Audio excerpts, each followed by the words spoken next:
Beth Orteza at si Dolphy para mabuo ang higit 200 pahina ng autobiography ni Pidol na hindi ko ito narating mag-isa.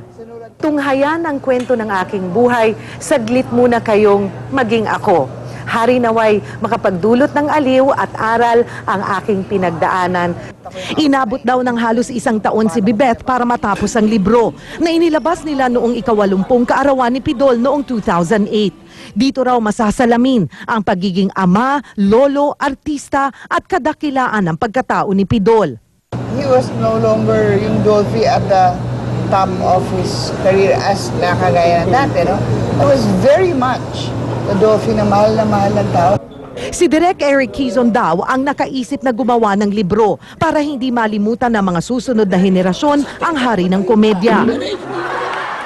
Magmula nang pumasok si Dolphy sa entablado hanggang napunta siya sa pag-perform abroad sa Hong Kong at sa Japan, and then sa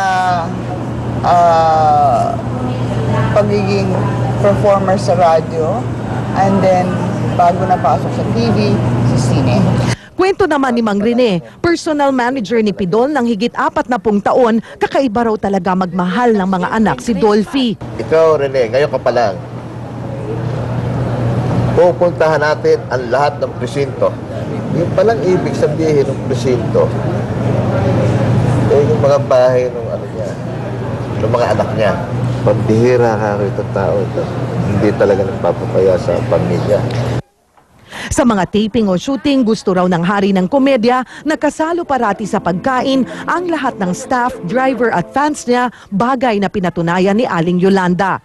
Dating nanonood lang sa taping ng Home Along Dariles si Yolanda, pero naging malapit daw sila ni Pidol dahil pareho silang nagsisimba sa Baklaran.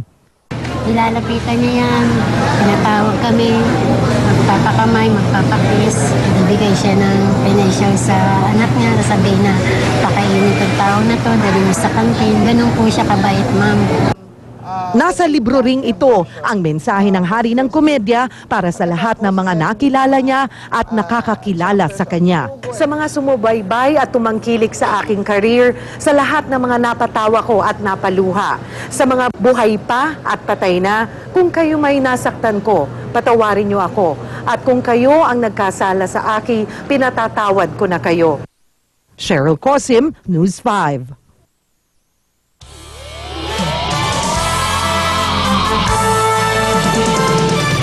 Kailangang masweep ng talk and text tropang texters ang 3 nilang natitirang laban sa PBA Governors Cup para manatiling buhay ang kanilang tsansa makapasok sa finals. Una sa kanilang target ang Governors Cup defending champions Petron Blaze Boosters na makakaharap nila ngayong gabi sa Smart Araneta Coliseum. Kailangan din nilang pataubin sa mga natitira nilang laban ang mainit na Barangay Ginebra Gene Kings at league-leading Rain or Shine Elasto Painters.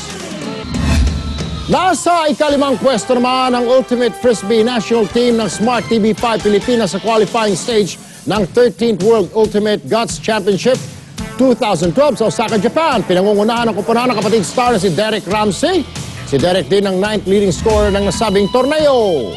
Gusto namang ipasunog ni US Senator Harry Reid ang lahat ng Olympic uniforms ng Team USA. Gawa raw ito kasi sa China. Wala namang reaksyon ng China sa naturang issue. Eksklusibong mapapanood naman ang 2012 London Olympics sa TV5, Active Action TV, Hyper Channel sa Signal simula July 28.